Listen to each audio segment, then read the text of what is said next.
se forme et que s'organise le rassemblement du peuple français. L'honneur de proclamer Jacques Chirac président du Rassemblement pour la République. L'appel que je lance à mon tour n'est que l'écho de l'éternel appel des nations qui ne veulent pas mourir.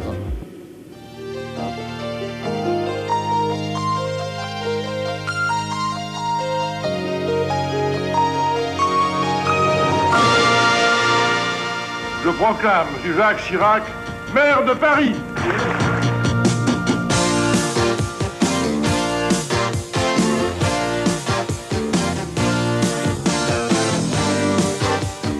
Oui, nous devons gagner. Oui, nous allons gagner. Nous gagnerons ensemble cette bataille de France.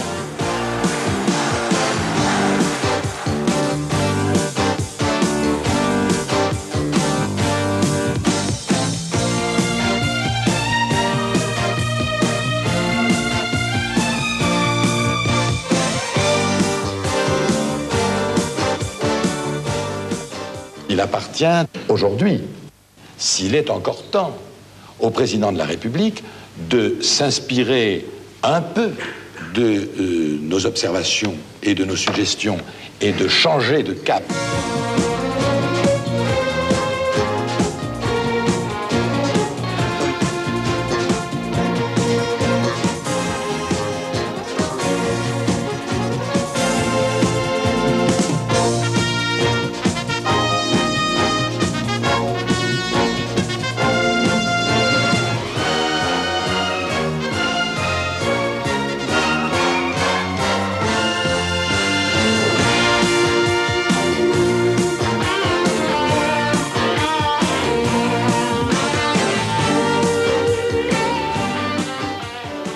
Voilà l'estimation. 20 heures, François Mitterrand deviendrait le nouveau président de la République.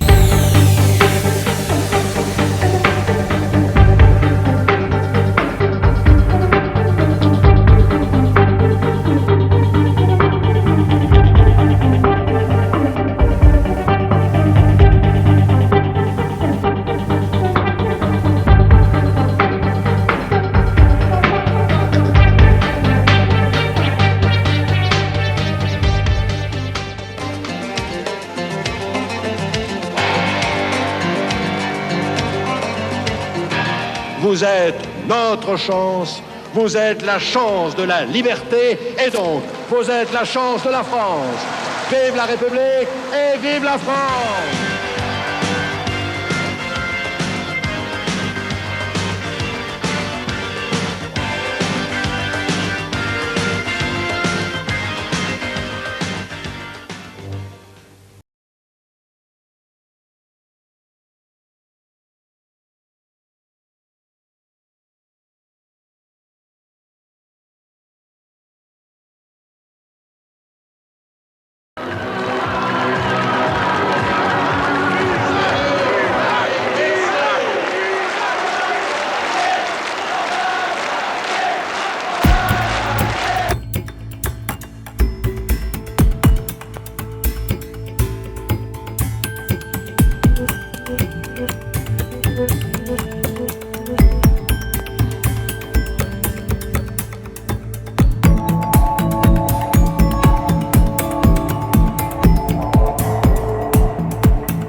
Je nomme au poste de secrétaire général du Rassemblement pour la République notre compagnon Jacques Toubon.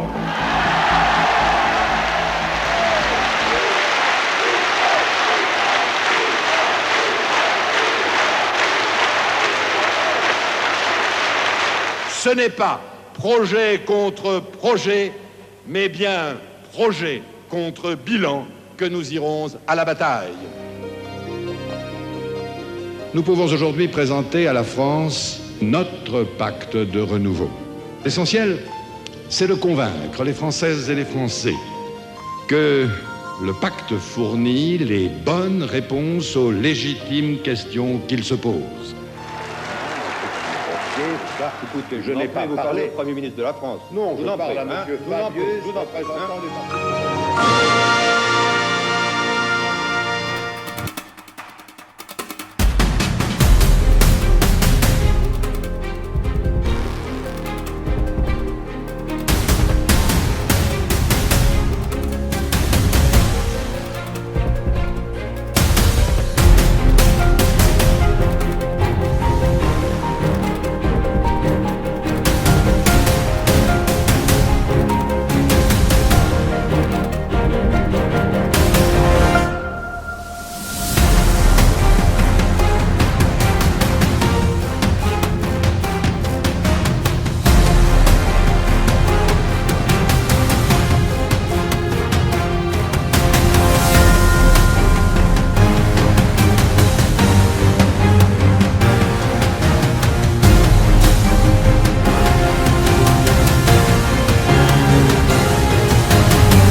And so my baby there, she was stretched on rocks on table, so cold, so sweet, so pale.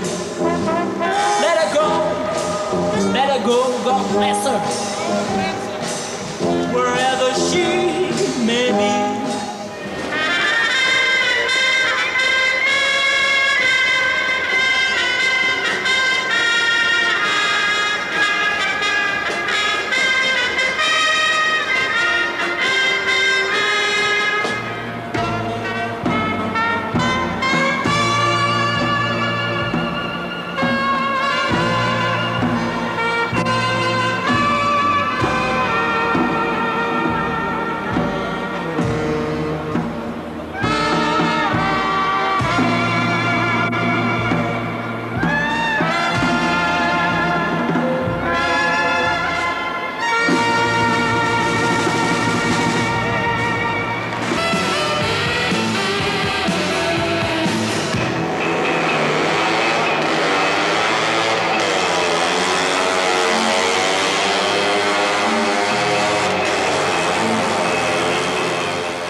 Et on va accueillir sur cette scène celui qui travaille avec Jacques Chirac depuis 1971, secrétaire général du RPR, avec aujourd'hui 855 728 adhérents exactement. Cet anniversaire, c'est, je crois, d'abord, et quelles que soient les circonstances, la volonté que nous avons eue, que Jacques Chirac a eue, que l'ensemble de l'équipe nationale de la rue de Lille a eu de rendre témoignage à ce que les militants du RPR ont fait depuis 10 ans et de leur dire, comme je vous le dis à tous en ce moment, du fond du cœur, notre reconnaissance, notre gratitude et notre affection. Ils font partie des 67% de jeunes de moins de 25 ans qui se donnent pour projet dans la vie de créer une entreprise. Eux l'ont fait, ils sont 5 ou 6, ça veut dire qu'il y en a des milliers et des centaines de milliers qui, eux aussi, vont créer leur entreprise et vont se lancer avec leurs propres mains, leur propre intelligence, tout leur cœur à la conquête de la vie.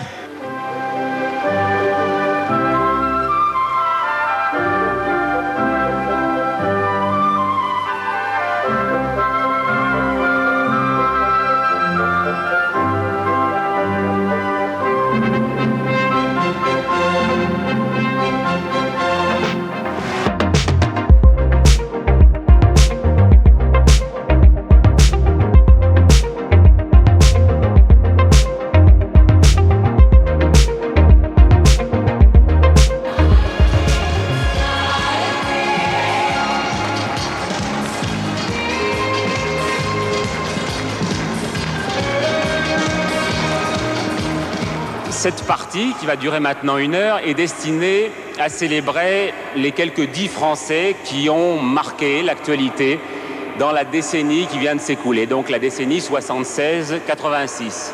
Je fête mes 10 ans de compétition automobile. J'ai commencé à 76, comme quand Jacques Chirac a fondé le RPR. Donc ce que je peux lui souhaiter aujourd'hui, c'est de continuer dans la tâche qu'il a entreprise depuis 10 ans. C'est la première fois qu'on me dit que je suis un grand Français. Mais enfin, du moment qu'on me le dit, je veux bien le croire. Et du moment que c'est le RPR qui me le dit, je l'accepte bien volontiers. J'ai un parcours, j'ai commencé il y a 10 ans, moi aussi, en même temps que le RPR. Alors je grimpe, il y a un truc, c'est que je ne serai pas président de la République, mais vous, oui, en principe.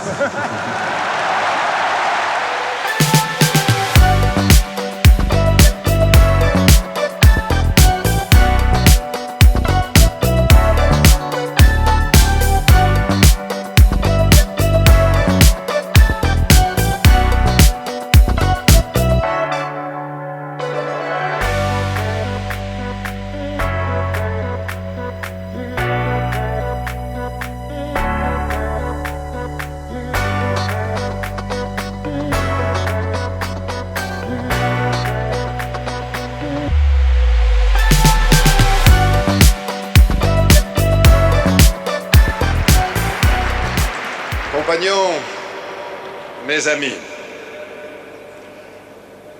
voici donc 10 ans déjà que nous avons créé ensemble, dans l'enthousiasme et aussi dans l'espérance, le Rassemblement pour la République. 10 ans, c'est très peu au regard de l'histoire des faits. Mais c'est beaucoup au regard de l'histoire des idées et des mentalités. 1976, 1986, c'est le même temps, mais ce n'est pas la même époque. C'est le même XXe siècle, bien sûr, mais ce n'est pas la même France. Il nous revient aujourd'hui de construire l'avenir, de prendre les décisions qui donneront à la France de l'an 2000 sa place et sa dimension dans le monde. C'est notre devoir, c'est notre responsabilité. Il y a 10 ans, je vous disais déjà, l'appel que je lance n'est que l'écho de l'éternel appel des nations qui ne veulent pas mourir. Pourquoi le RPR a-t-il une vocation particulière à jouer un rôle moteur dans cette renaissance? Je répondrai simplement parce qu'il est aujourd'hui, comme hier, le mouvement gaulliste. Qu'est-ce que cela veut dire? En 1986, 16 ans après la mort du général de Gaulle. Le gaullisme est d'abord un état d'esprit, une vocation de l'âme. Il secrète la fraternité et le compagnonnage, mais rejette l'esprit de parti. Il se fonde sur des convictions fortes et sur des principes essentiels, mais se défie des dogmes et des doctrines figées. Il est profondément patriote, mais il n'est pas frileusement nationaliste. Il transcende enfin, et c'est sa vocation, la division entre la droite et la gauche. Le gaullisme propose l'attachement à la nation, l'enracinement dans le sol de notre histoire, la défense des valeurs traditionnelles de notre patrie, le souci de l'ordre pour chacun et de l'autorité de l'État. Il met en œuvre la générosité, la volonté de progrès social, le respect de la dignité de chacun, l'engagement sans réserve en faveur des droits de l'homme ou de l'émancipation des peuples. Tous les choix faits par le général de Gaulle, puis par le président Georges Pompidou, témoignent de cette place unique du gaullisme, au confluent de deux cultures. Ils témoignent que le gaullisme, c'est la rencontre d'une liberté et d'une volonté. Notre mission, à nous, membres du Rassemblement pour la République, est de maintenir ce consentement national autour de l'œuvre de ceux qui nous ont précédés et qui fait désormais partie du patrimoine de la France dans ce qu'il a de meilleur. Cela veut dire d'abord que nous devons aider la société française à se transformer. Oui, je l'affirme, notre société, comme c'est toujours le cas dans le cours de l'histoire, doit changer. Elle doit aller de l'avant pour la simple raison qu'à l'aube du XXIe siècle, aucune société moderne, aucune grande démocratie responsable ne peut se permettre de s'abandonner à la paresse et à l'immobilité. Oui, nous devons accompagner le monde en marche, car il y va non seulement de notre rang de grande puissance, mais aussi de la prospérité et du bien-être de notre peuple. Le monde a changé. La place de la France dans l'économie mondiale a également changé. Le temps de la facilité, du repliement sur soi, est évidemment passé. C'est vrai des nations, c'est vrai des individus. Nous devons nous adapter au monde, sinon nous nous affaiblirons chaque jour davantage et nous ne résoudrons pas le problème essentiel qui se pose à notre pays et qui est celui du travail et du chômage. Je comprends l'inquiétude qui s'empare de notre jeunesse. Notre pays est rongé par ce chômage, avec toutes les conséquences directes et indirectes qu'il comporte. Mais la jeunesse en est plus traumatisée encore. Non seulement parce que les jeunes sont très nombreux à en être victimes, mais aussi parce que c'est à l'âge où l'on attend tout de l'existence que les jeunes peuvent avoir le sentiment d'être rejetés et parfois même exclus.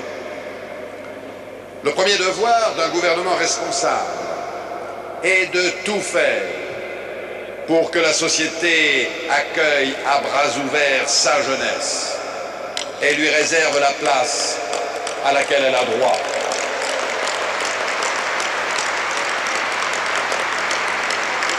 C'est pourquoi, parallèlement à toutes les mesures que nous avons prises, notamment dans le cadre du plan d'urgence en faveur de l'emploi des jeunes que j'évoquais tout à l'heure, c'est l'organisation économique et sociale de notre pays qui doit être aménagée pour que les jeunes y trouvent leur place et puissent satisfaire leurs légitimes espérances.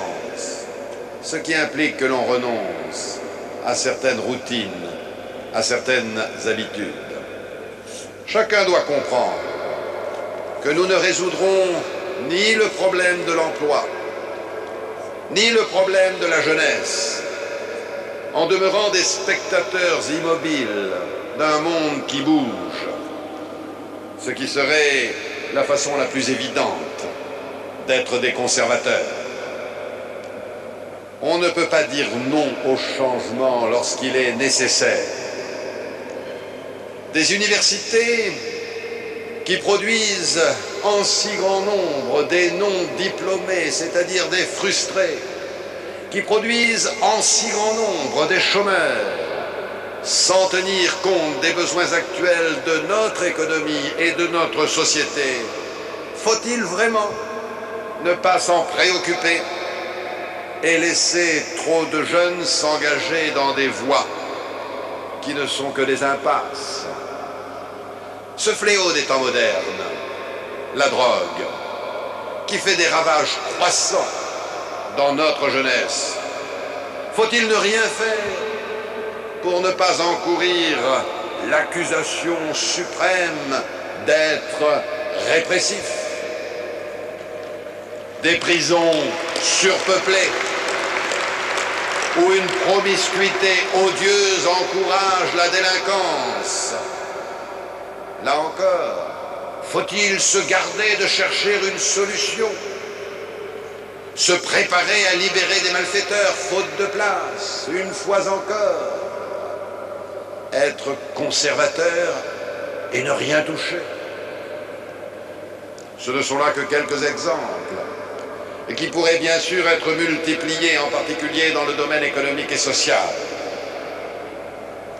Eh bien, notre projet est tout autre. Quelle France voulons-nous?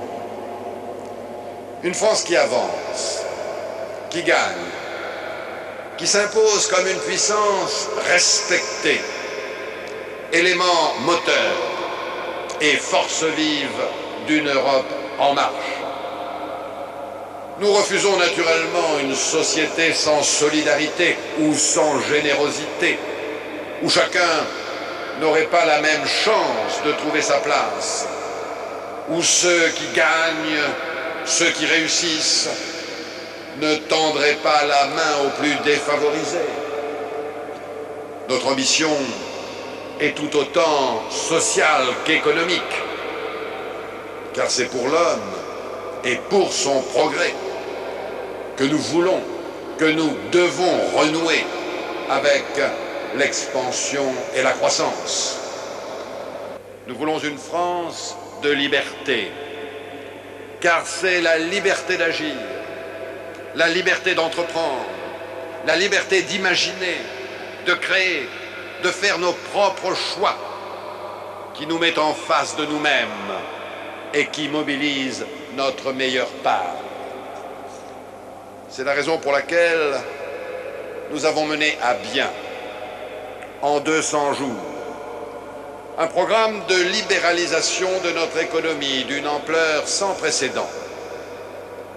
Privatisation d'entreprises publiques, libération des prix, suppression quasi totale du contrôle des changes, assouplissement et modernisation des règles de gestion des effectifs, allègement des charges des entreprises, baisse des impôts pour les particuliers.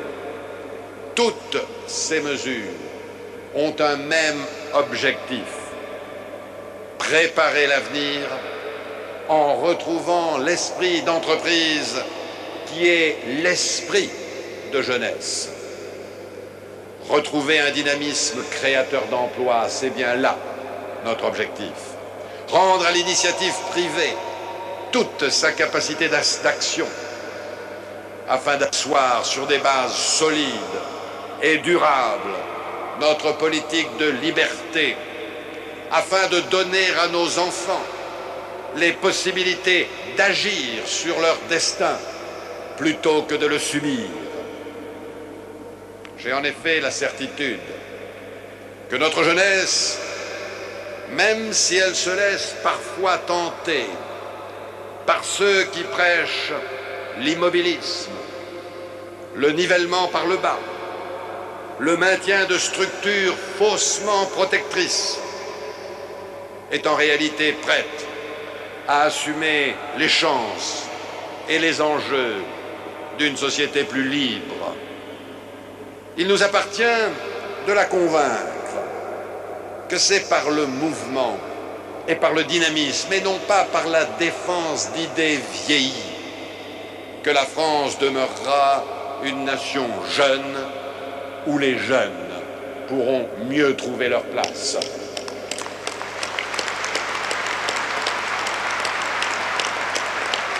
Si la liberté est l'un des principes fondateurs et en quelque sorte le code de vie de la société que nous sommes en train de construire, il est clair que la participation en est l'âme et qu'il est urgent de mettre en œuvre une démocratie économique digne de ce nom et que les Français vivront au quotidien.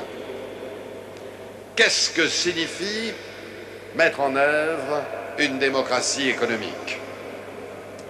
Je dirais faire en sorte que chaque salarié, que chaque travailleur de notre pays dispose d'une part du pouvoir économique et se sente impliqué dans cette œuvre commune qu'est le redressement de la France.